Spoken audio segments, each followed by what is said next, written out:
Good morning बच्चों। तो पिछली वीडियो में हमने इलेक्ट्रोकेमिस्ट्री के बारे में यूनिट में हमने मोलर कनेक्टिविटी के बारे में पढ़ा था और बताया था आपको कि मोलर कनेक्टिविटी जो है physical to kappa into 1000/c होती है। तो आज हम इस मोलर कनेक्टिविटी की वेरिएशन के बारे में पढ़ रहे हैं। तो हमारा जो टॉपिक है वो वेरिएशन ऑफ मोलर कनेक्टिविटीज, और ये जो वेरिएशन है मोलर कनेक्टिविटी ये स्ट्रॉन्ग इलेक्ट्रोलाइट और वीक इलेक्ट्रोलाइट की डिफरेंट होती है। तो पहले हम molar connectivity for strong electrolyte देखते हैं। तो स्ट्रॉन्ग इलेक्ट्रोलाइट की मोलर कनेक्टिविटी में हम जैसे ही सॉल्यूशन का डाइल्यूशन इंक्रीज करते हैं, तो डाइल्यूशन जब इंक्रीज होगा तो इंटर आयनिक अट्रैक्शन जो है वो डिक्रीज हो जाएगी, यानी कि आयंस के बीच जो अट्रैक्शन है वो कम हो जाएगी। और आयंस के बीच जब अट्रैक्शन कम होगी तो कम होने से मोबिलिटी ऑफ आयंस, उनकी मूवमेंट जो है आयंस की वो बढ़ जाएगी, इंक्रीज हो जाएगी। और मोबिलिटी ऑफ आयन इंक्रीज होने से मोलर कनेक्टिविटी जो है वो स्मॉल इंक्रीज होगी। स्मॉल इंक्रीज इसलिए होगी स्ट्रॉन्ग इलेक्ट्रोलाइट में कि पार्टिकुलर जब डाइल्यूशन हो जाता है स्ट्रॉन्ग इलेक्ट्रोलाइट का, तो वो उस स्टेज पर कंप्लीटली आयनाइज हो जाते हैं। और कंप्लीट आयनाइज होने के बाद यदि हम डाइल्यूशन बढ़ा रहे हैं तो कनेक्टिविटी पे कोई ज्यादा इफेक्ट नहीं होगा। इसलिए जो है मोलर कनेक्टिविटी वो स्मॉल इंक्रीज होती है। अब यदि हम डिबाई-एक्कल इक्वेशन देखें तो डिबाई-एक्कल इक्वेशन जो होती है वो lambda M C is equal to lambda M naught minus a under root c. तो ये डिबाई-एक्कल इक्वेशन है। यहां पर जो लैम्डा एम सी है वो molar conductivity at concentration C पर, और जो लैम्डा एम नॉट है वो molar conductivity at infinite dilution. और इस लैम्डा एम नॉट को हम लिमिटिंग मोलर कनेक्टिविटी भी कहते हैं। ए कांस्टेंट है और अंडर रूट, और ये जो सी है ये कंसेंट्रेशन है। अब आपने मैथ में स्ट्रेट लाइन इक्वेशन पढ़ी होगी जो इस तरह से होती है y is equal to m x plus c. अभी यदि मैं डिबाई-एक्कल इक्वेशन को इस फॉर्म में लिखूं तो ये जो डिबाई-एक्कल इक्वेशन है ये इस फॉर्म में इस तरह से आएगी। Lambda M C is equal to minus A, M जो है माइनस ए है, एक्स जो under root C plus lambda M nought. इस तरह से एक स्ट्रेट लाइन हो जाएगी। तो ये डिबाई-एक्कल इक्वेशन जो है जब हमने इसके अनुसार lambda M C molar conductivity और अंडर रूट सी में ग्राफ प्लॉट किया स्ट्रॉन्ग इलेक्ट्रोलाइट के लिए, तो ये एक स्ट्रेट लाइन आया। जैसा कि इस मैथ इक्वेशन में पता लगता है कि स्ट्रेट लाइन होती है, तो इस तरह से ये मोलर कनेक्टिविटी और अंडर रूट सी में जो स्ट्रॉन्ग इलेक्ट्रोलाइट का ग्राफ प्लॉट किया तो ये भी एक स्ट्रेट लाइन है जैसा कि आप देख रहे हैं। और यह भी पाया गया कि जो डिबाई-एक्कल इक्वेशन है जब लो कॉन्सेंट्रेशन होती है इलेक्ट्रोलाइट की तो ये स्ट्रेट लाइन ग्राफ, जिसको हम लीनियर ग्राफ कहते हैं, ये लीनियर ग्राफ हमें प्राप्त होता है। यदि हाई कंसंट्रेशन हो जाएगी तो ये ग्राफ जो है लीनियर नहीं रहेगा। तो हम ये कह सकते हैं कि जो डिबेरिकल इक्वेशन है वो लो कॉन्सेंट्रेशन के लिए वैलिड है, हाई कॉन्सेंट्रेशन के लिए इक्वेशन वैलिड नहीं है। तो चलिए अब हम वीक इलेक्ट्रोलाइट की मोलर कंडक्टेंस देख लेते हैं। तो वीक इलेक्ट्रोलाइट हमने यहां पर एसिटिक एसिड CH3COOH लिया है। तो जैसे ही वीक इलेक्ट्रोलाइट का डाइल्यूशन इंक्रीज करेंगे तो इंटरआयनिक अट्रैक्शन जो है उनकी डिक्रीज होगी, और इंटरआयनिक अट्रैक्शन डिक्रीज होने से आयनाइजेशन इंक्रीज हो जाएगा। आयनाइजेशन इंक्रीज होने से mobility of ions, moment of ion जो इंक्रीज होगी, और मोमेंट ऑफ आयन इंक्रीज होगी तो मोलर कंडक्टेंस भी इंक्रीज हो जाती है। यदि जिस तरह से हमने स्ट्रॉन्ग इलेक्ट्रोलाइट ग्राफ प्लॉट किया था जो कि स्ट्रेट लाइन आया था, इस तरह से यदि वीक इलेक्ट्रोलाइट ग्राफ प्लॉट करें मोलर कंडक्टेंस और √C के बीच, तो जो है स्लोप कुछ इस तरह से आता है जैसा कि ग्राफ में दिखाया गया है। तो इस ग्राफ से आप देख सकते हैं कि जैसे ही कंसंट्रेशन इंक्रीज हो रही है, जैसे से कंसंट्रेशन इंक्रीज होती जाती है तो मोलर कंडक्टेंस जो है डिक्रीज होती जाती है। और यदि हम एक पार्टिकुलर कंसंट्रेशन पर देखें, मान लिया हमने एक पार्टिकुलर कंसंट्रेशन लिया 0.3, तो 0.3 पर मोलर कंडक्टेंस वीक इलेक्ट्रोलाइट और मोलर कंडक्टेंस स्ट्रॉन्ग इलेक्ट्रोलाइट की देखें तो वीक इलेक्ट्रोलाइट की जो मोलर कंडक्टेंस है वो बहुत कम है स्ट्रॉन्ग इलेक्ट्रोलाइट के कंपैरिजन में। और यह भी पाया गया है कि यदि कंसंट्रेशन हम 0 कर दें, इनफिनाइट डाइल्यूशन कर देते हैं, तो मोलर कंडक्टेंस जो है एकदम से बहुत ज्यादा इंक्रीज होती है, जिसको आप इस टेबल से देख सकते हैं। यहां हमने इस टेबल में ये कंसंट्रेशन ली है और ये मोलर कंडक्टेंस ली है। तो यहां पर कंसंट्रेशन जो शुरू में है 0.01 है, तो 0.01 पर एसिटिक एसिड की मोलर कंडक्टेंस है वो 16.3 है। जैसे हमने कंसंट्रेशन को डिक्रीज कर दिया, इससे हमने 10 गुना डिक्रीज कर दिया, 0.01 लेके गए तो मोलर कंडक्टेंस जो है 16.3 से 49.2 हो जाती है। और इसी तरह से यदि कंसंट्रेशन को हम और डिक्रीज कर दें 0.005, तो कंडक्टेंस जो है फिर इंक्रीज हो रही है, जो कि 49.2 से 67.7 हो जाती है। और इसी तरह यदि हम कंसंट्रेशन को ऑलमोस्ट 0 कर दें तो देखो जो मोलर कंडक्टेंस है एसिटिक एसिड की वो 390.7 पहुंच जाती है। और आप देख रहे होंगे कि जैसे ही हमने कंसंट्रेशन को 0 किया तो ये एकदम से 67.7 से 390.7 पहुंच गई, जो कि बहुत ज्यादा इंक्रीज है। तो हमारा नेक्स्ट टॉपिक है कोलाउट्स लॉ। कोलाउट्स लॉ क्या होता है?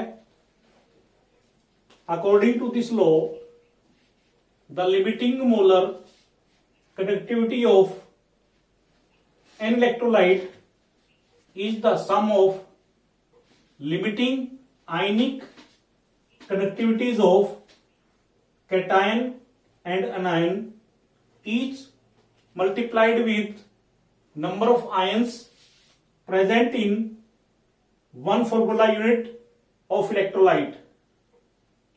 यानी कि जो लिमिटिंग मोलर कंडक्टिविटी है वो इलेक्ट्रोलाइट के कैटायन और एनायन के वजह से आती है। अब यदि हम ये मान लें AX और BY इलेक्ट्रोलाइट है, तो कि एक्स बी वाई डिसोसिएट हो जाएंगे एक्स ए प्लस और वाई बी माइनस में, तो जो लिमिटिंग मोलर कनेक्टिविटी होगी वो लिमिटिंग मोलर कनेक्टिविटी कुछ इस तरह से आएगी,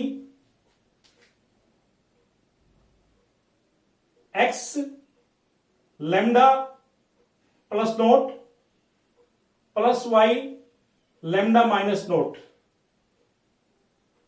इस तरह से यदि हम एक एग्जांपल है NaCl का, तो NaCl जो है इलेक्ट्रोलाइट डिसोसिएट हो जाएगा Na positive plus Cl negative में, ये कैटायन और एनायन हो जाएंगे। तो इसकी लिमिटिंग मोलर कनेक्टिविटी लिखेंगे, तो limiting molar conductivity is equal to lambda Na plus nought plus lambda Cl minus nought. तो इस तरह से लिमिटिंग मोलर कनेक्टिविटी जो है वो कैटायन और एनायन जो एक फॉर्मूला यूनिट में प्रेजेंट होंगे उनकी वजह से NaCl की molar connectivity limiting molar connectivity आ जाएगी। इन द सेम वे अगर हम देखें BaCl2 में, तो BaCl2 डिसोसिएट हो जाएगा Ba2 पॉजिटिव और 2Cl माइनस में कैटायन एनायन में। तो इसकी लिमिटिंग मोलर कनेक्टिविटी अगर लिखें तो लिमिटिंग मोलर कनेक्टिविटी जो है आ जाएगी lambda Ba2 plus nought plus 2 lambda Cl minus note. यहां पर 2 से मल्टीप्लाई कर देते हैं क्योंकि 2 क्लोराइड एनायन है। इन द सेम वे यदि हम एल्यूमिनियम का देखें तो यहां एल्यूमिनियम में 2 एल्यूमिनियम एक कैटायन है और जो 3 सल्फेट है वो एनायन है। तो यहां पर हम 2 से मल्टीप्लाई कर देंगे और यहां पर हम 3 एनायंस है तो यहां 3 से मल्टीप्लाई कर देंगे। तो इस तरह से एल्यूमिनियम सल्फेट की मोलर कनेक्टिविटी आ जाती है। तो नेक्स्ट है एप्लीकेशंस ऑफ कोलोर्स लॉ। पहली एप्लीकेशन है calculation of limiting molar connectivity of weak electrolyte, यानी कि वीक इलेक्ट्रोलाइट की लिमिटिंग मोलर कनेक्टिविटी कैलकुलेशन के लिए हम इस लॉ का प्रयोग करते हैं। जैसे फॉर एग्जांपल हमने दिखाया यहां पर limiting molar connectivity of acetic acid is equal to limiting molar connectivity of acetate ion plus limiting molar connectivity of H ion. अब ये वीक इलेक्ट्रोलाइट होता है और ये वीक इलेक्ट्रोलाइट इसका डाइल्यूशन जो है करने पे पूरी तरह से आयनाइज नहीं होता।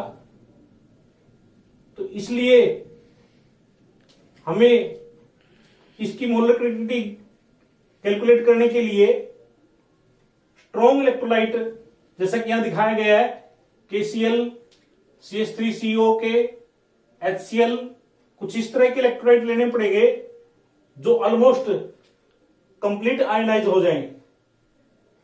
इसलिए इस वीक इलेक्ट्रोलाइट की मोलर कनेक्टिविटी कैलकुलेशन के लिए हमें कुछ स्ट्रॉन्ग इलेक्ट्रोलाइट जो ऑलमोस्ट कंप्लीटली आयनाइज हो जाते हैं उनको लेके तो हमें वीक इलेक्ट्रोलाइट की मोलर कनेक्टिविटी कोलोर्स लॉ के द्वारा कैलकुलेट कर सकते हैं।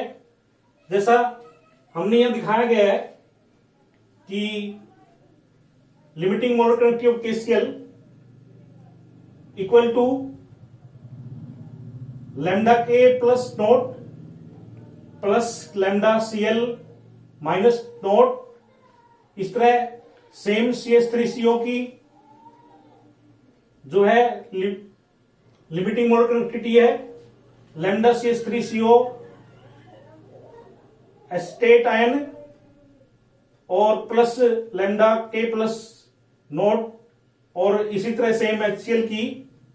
इस तरह से हमारे पास 3 इक्वेशन आती है और इन तीन इक्वेशंस में हम यदि इक्वेशन 2 और 3 को ऐड कर लें और 2 और 3 को ऐड करके उस इक्वेशन 1 को माइनस कर दें तो हमारे पास molar connectivity of weak electrolyte acetic acid की आ जाएगी। जैसे ही हम इसको 2 और 3 को ऐड करेंगे और 1 को माइनस करेंगे तो ये जो Cl है यहां से जो लिमिटिंग मोलर कनेक्टिविटी ये इससे कट जाएगा, ये इससे कट जाएगा और हमारे पास क्या बचा, limiting molar connectivity acetate ion और limiting molar connectivity of H ion, और यही हमें चाहिए था। तो इस तरह से हम लिमिटिंग मोलर कनेक्टिविटी इलेक्ट्रोलाइट की इस कोलोर्स लॉ के द्वारा कैलकुलेट कर सकते हैं। सेकंड एप्लीकेशन है कोलोर्स लॉ की, calculation of degree of dissociation और आयनाइजेशन। हमने पढ़ा है कि मोलर कनेक्टिविटी जो है वो इनफिनाइट डाइल्यूशन पर मैक्सिमम होती है। तो हम कह सकते हैं कि मोलर कनेक्टिविटी जो अब है और मोलर कनेक्टिविटी जो मैक्सिमम होगी, मैक्सिमम कब होगी, इनफिनाइट डाइल्यूशन पर। तो इनका जो रेशियो होगा मोलर कनेक्टिविटी और जो अब है और मोलर कनेक्टिविटी इनफिनाइट डाइल्यूशन पर, इनका जो रेशियो उसको हम डिग्री ऑफ डिसोसिएशन बोल सकते हैं। और हमने पहले देखा है कि molar connectivity concentration C is equal to kappa into 1000 by molarity. Third application है calculation of dissociation constant of weak electrolyte. हमने ये एक वीक इलेक्ट्रोलाइट लिया है एसिटिक एसिड CH3COOH, तो ये डिसोसिएट हो जाता है एसीटेट आयन में और हाइड्रोजन आयन में। हमने ज्यूम किया कि इनिशियल कंसंट्रेशन इसकी C है तो इनकी इनिशियल कंसंट्रेशन 0 रहेगी। जैसे ही रिएक्शन शुरू होगा तो इसका जो अमाउंट है C अल्फा डिसोसिएट होगा। जब C अल्फा अमाउंट डिसोसिएट होगा तो कंसंट्रेशन इसकी हो जाएगी C माइनस C अल्फा और इनकी कंसंट्रेशन हो जाएगी C अल्फा।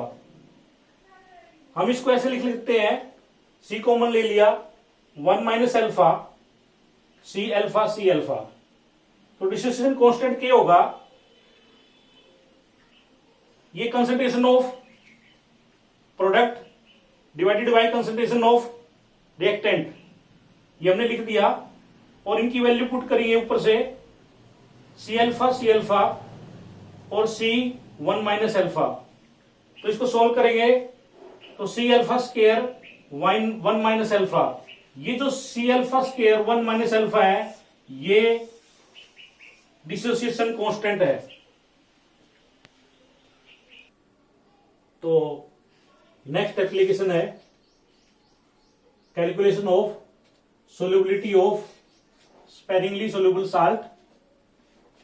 तो हमारे पास ये कुछ साल्ट हैं AgCl, BSF4, PbSO4, ये ऐसे साल्ट हैं जो बहुत कम अमाउंट में डिजोल्व होते हैं, dissolve to a very small extent.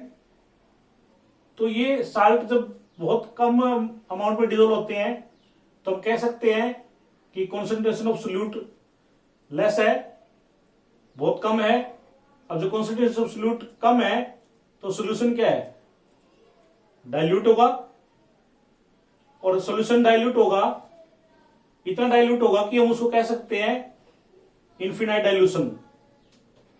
तो यहां से हम लिख सकते हैं molar conductivity at infinite dilution is equal to kappa into 1000 by molarity, और मोलरिटी को हम मोलर सोल्युबिलिटी भी कह सकते हैं, यानी कि 1 लीटर में कितने मोल डिजोल्व हुए हैं। तो इस तरह से यह आ जाएगा कापा इंटू 1000 बाई सोल्युबिलिटी, और यहां सोल्युबिलिटी आ जाएगा solubility is equal to kappa into 1000 by molar conductivity at infinite dilution. तो ये इक्वेशन है सोल्युबिलिटी की जो आपको न्यूमेरिकल में हेल्प करेगा।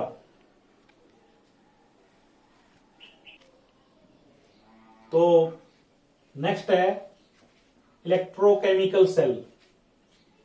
इलेक्ट्रोकेमिकल सेल, इसको हम गैल्वेनिक सेल या वोल्टेइक सेल के नाम से भी जानते हैं।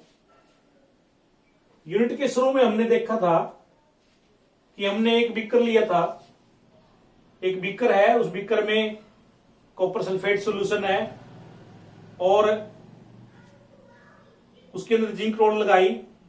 तो जैसे ही रिएक्शन शुरू हुई तो ये जो बीकर है वार्म अप हो जाता है और हमने बताया था कि ये जो एनर्जी है केमिकल एनर्जी, इस केमिकल एनर्जी को एक डिवाइस की हेल्प से हम इलेक्ट्रिकल एनर्जी में कन्वर्ट कर सकते हैं।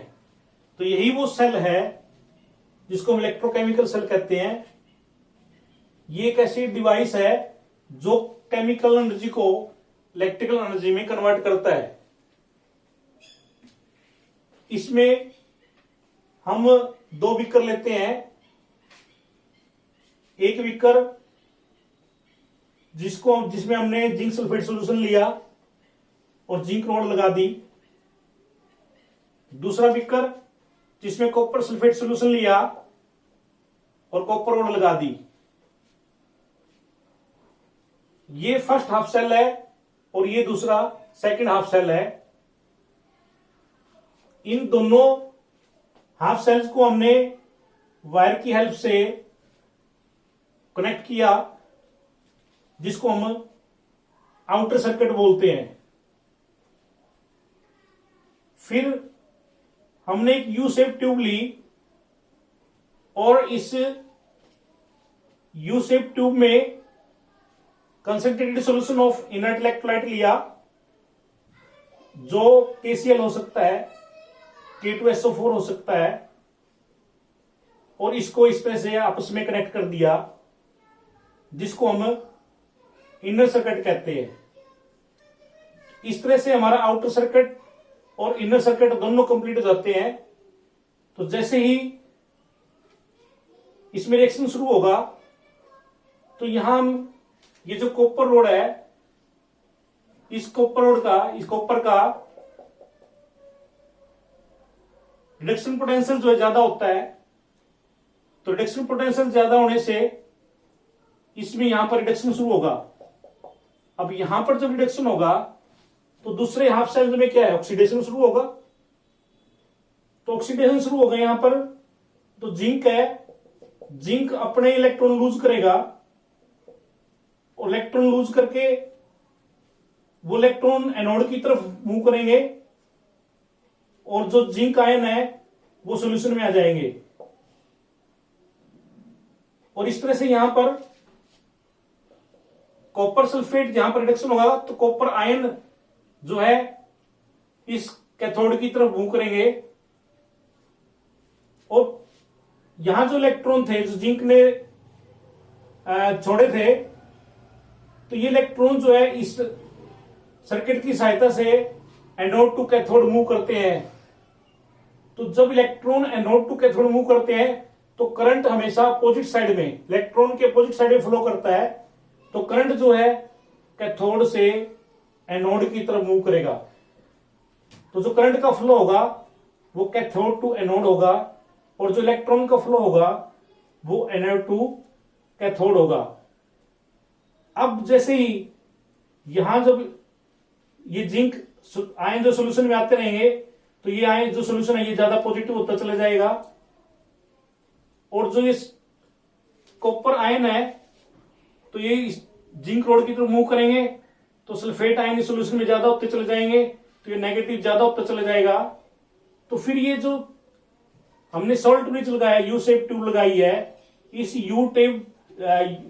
यू शेप ट्यूब से जो आयंस हैं तो यहां से जो पोटेशियम आयंस हैं वो इधर मूव करेंगे इसकी इलेक्ट्रिसिटी मेंटेन करने के लिए, और इधर जो क्लोराइड आयन है या सल्फेट आयन वो इधर मूव करेंगे ताकि दोनों हाफ सेल्स में इलेक्ट्रिकल न्यूट्रलिटी मेंटेन हो सके।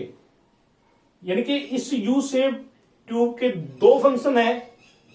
एक तो ये कि इनर सर्किट को कंप्लीट करता है, दूसरा ये कि दोनों हाफ सेल्स में इलेक्ट्रिकल न्यूट्रलिटी को मेंटेन करता है। तो जो रिएक्शन होगा वो इस तरह से होगा, zinc plus copper sulphate is equal to zinc sulphate plus copper, या हम इसको ऐसे लिख लें, zinc plus copper ion is equal to zinc ion plus copper.